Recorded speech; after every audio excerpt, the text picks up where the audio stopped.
Hey everybody, my name is Timothy Murphy with T Murphy Construction. I'm here to give you a high-level introduction into what is BuilderN.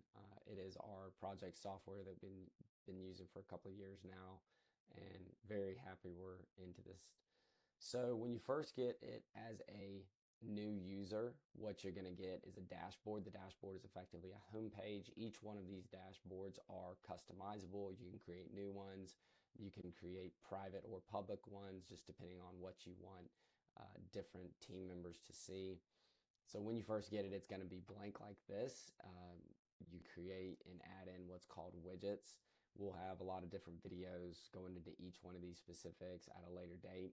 So don't get confused, since I'm not going to go into detail in this video on a lot of these topics, more so just introduction of the overall layout of BuilderN. So across the menu bar, this is a section you're going to be in a lot. This is dashboard, projects, all items, calendar, and then a lot of admin settings on the right side. So if you ever need to just get back to your general dashboard, simply click dashboard and you'll get there. The next drop down is projects. This is you just simply you can hit view all projects as it is now. There's a section we're going to show you how to create new projects, also create these different filtering options. These are all customizable as well. I've already got mine set up how I like to see it. You can also pin projects, so it's always at the top bar. All of that will be caught in a different video. Next, you have across this bar what's called all items. So this is a great view to just see every single item of all the projects. So let's say you're a bookkeeper or a project controller and you're the one in charge of cost coding and billing and everything. This is where you would come in and see every bill across every single job. Instead of having to go into each specific project view, you can come here and just see every bill. We'll go through how the bills work with AI and how you can do smart bills via emails. That's fantastic.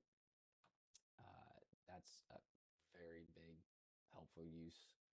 The last bit of these sections would be change orders, invoices, daily logs, timesheets, to-dos, and a whole lot of other items.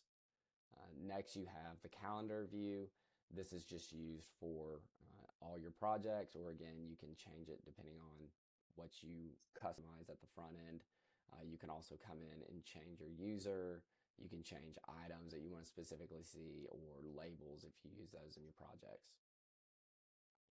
All right, going over to the right menu bar, this is an overall import. If you want to import data just from any one of these other linked applications, they're adding to this on a daily basis, it seems like. So I don't expect this to only be here. When you get into this, you might have another 20 other applications. Next, you have a general help button that you can always use, which is great. There's also some videos down in there that you can get with tutorials.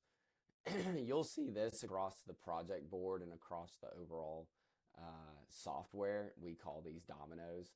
As you can see, these dominoes pop up everywhere. If you see these are for settings. You can come in and edit it at any point in time under any of these sections in here. So just keep in mind, even over here under the bills, there's your domino. There's all your settings for that specific line.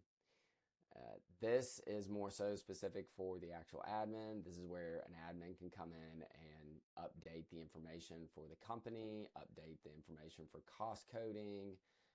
All of that's going to be caught in a different video as well. The next thing you would have is a contacts page. This is extremely helpful as well, just simply because you can come in here and pick clients, subcontractors, vendors, and then your users. Next, you have messaging. You can talk to your team through here, quick chat, project chat, client chat. That's really helpful as well. The last couple of items here is notifications. So if you're what's called a watcher on any of these items, or you're linked to it, whether it's a to-do or a project, if someone else is updating things such as schedules or to-dos, you typically get notified.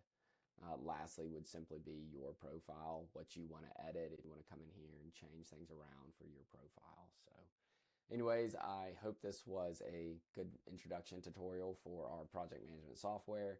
I apologize for the way I sound right now. I'm a bit under the weather, but I'm still powering through it. Thanks.